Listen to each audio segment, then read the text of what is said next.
Salut tout le monde et bienvenue dans cette nouvelle vidéo où on va parler du coup des sorties Marvel Poche du mois de septembre.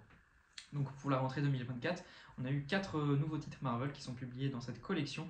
Et donc j'ai décidé de faire une petite vidéo pour vous en parler. Alors bien sûr, moi j'ai pas tous les comics de cette vague dans le format Marvel Poche, étant donné que pour une certaine partie, je les ai déjà dans un autre format, donc je vais pas les racheter juste pour cette vidéo. Donc voilà, mais je vais quand même vous les présenter parce que voilà, l'histoire et les numéros à l'intérieur restent les mêmes, donc ça peut quand même être intéressant, je pense, de vous en parler. Et puis voilà, je vous donnerai un peu mon avis sur les différents titres et ce que je les conseille ou pas. Bon, après, globalement, à ce prix-là, ça va être compliqué non plus de déconseiller totalement des titres, étant donné qu'à chaque fois, ils publient quand même des titres très connus et des valeurs sûres, j'ai envie de dire. Mais bon, ça peut, voilà, je vais quand même vous faire un petit retour sur ces différents titres. Alors le premier que je vais vous présenter, c'est celui que j'ai pris dans le format. Donc il y a un titre que j'ai pris de cette vague dans le format, donc c'est Astonishing X-Men volume 2, donc deuxième volume sur deux de la série Astonishing X-Men de Joss Whedon, donc, qui a scénarisé ces épisodes-là, et donc Joss Whedon qui est donc le réalisateur scénariste de Avengers premier du nom ainsi que le deuxième, Age of Ultron. Il a fait plein de séries pour la télévision, etc. Enfin bref, c'est quand même pas rien en termes de nom. Et puis au dessin, on a John Cassaday qui nous a d'ailleurs malheureusement quitté il y a quelques semaines, qui est parti beaucoup trop tôt, qui était vraiment jeune, je crois qu'il avait à peine 50 ans, et, enfin un peu plus de 50 ans, donc voilà. C'est vraiment très triste, d'autant qu'il avait un talent fou, comme le montrent ces différentes pages que je vais pouvoir vous montrer. Donc là, on continue les différentes intrigues qui avaient été lancées avec le premier volume qui est juste ici. Donc avec le Battle World et cette espèce extraterrestre qui était venue sur Terre pour empêcher la destruction de leur monde en tuant un mutant. On va découvrir dans ce deuxième volume qui est le mutant en question. Et voilà, donc il y a toujours ce fil rouge qui continue en fait tout le long de la série, donc c'est plutôt intéressant. Après, la première partie de ce deuxième volume va se concentrer sur le Club des Damnés. Alors c'est un groupe que je connais pas trop, j'en ai déjà entendu parler, mais c'est un truc qui a toujours un peu été obscur en ce qui me concerne. Donc voilà, c'était des personnages qui m'ont beaucoup moins parlé, mais c'était quand même très plaisant à suivre. Mais clairement, j'ai préféré la deuxième partie qui part un peu dans l'esprit science-fiction, tout ça. Ça m'a rappelé aussi beaucoup l'esprit de quelque chose qu'on retrouve chez DC avec le Warworld et Mongul, par exemple.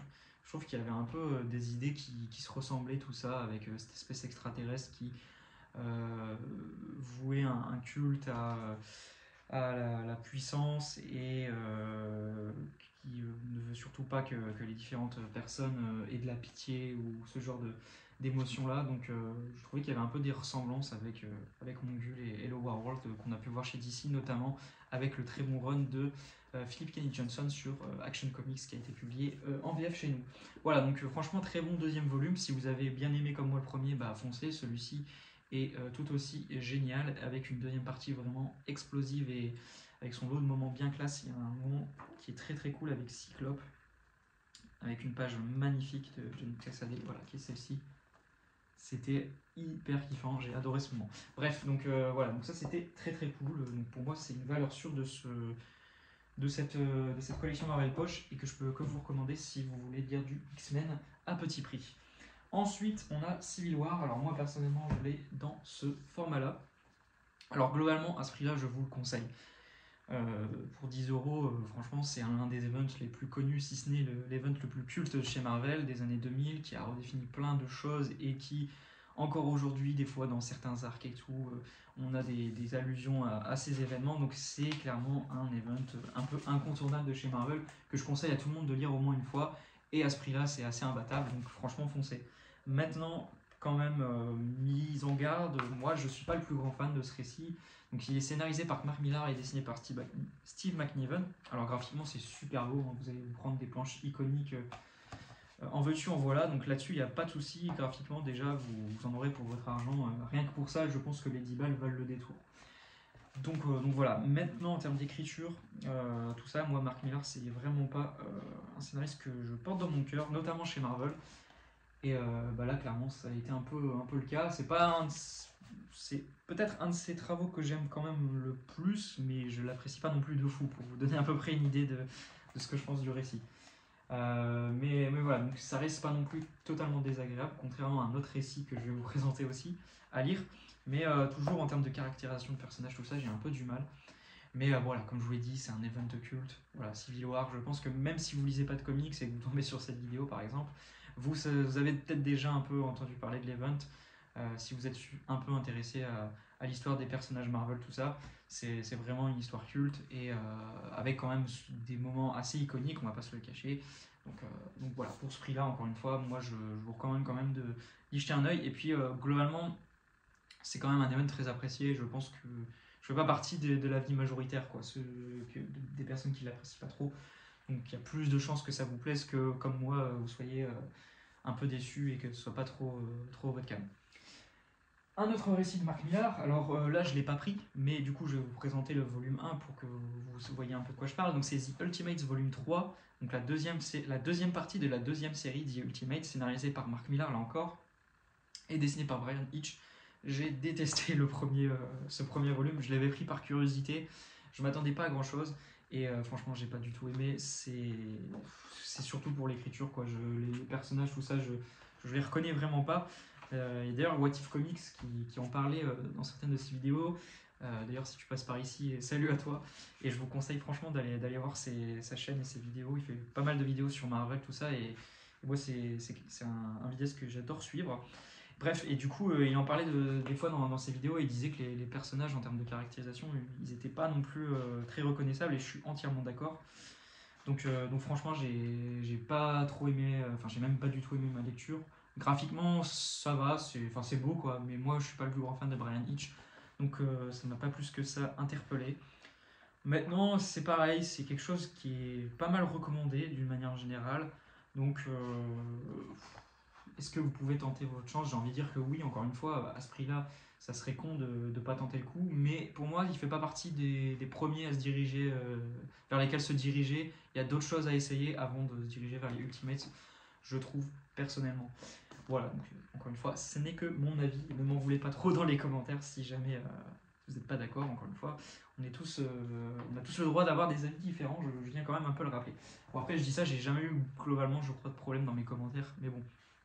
Là, je sais que je parle quand même de récits un peu très connus chez Marvel, donc je préfère prendre mes petites précautions, on va dire.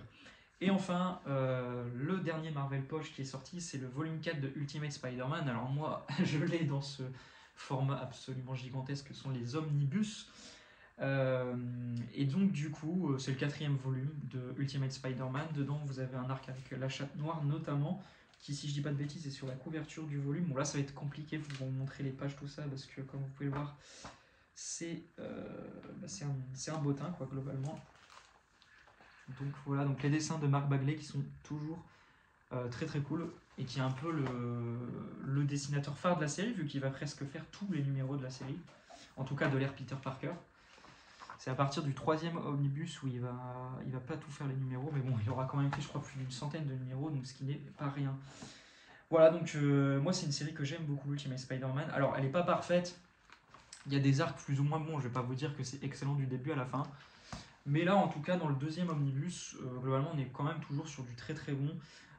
Même si, encore une fois, il y a des moments plus ou moins bons. Mais franchement, il me semble que les épisodes publiés dans ce 4e Marvel Poche, c'est pas des épisodes que j'ai trouvé spécialement moins bons. Donc voilà, je pense que vous pouvez y aller clairement sans souci si vous appréciez la série jusque-là. Et si vous n'avez toujours pas commencé, qu'est-ce que vous attendez franchement? Parce que Ultimate Spider-Man, je trouve que c'est un excellent point d'entrée dans l'univers Spider-Man.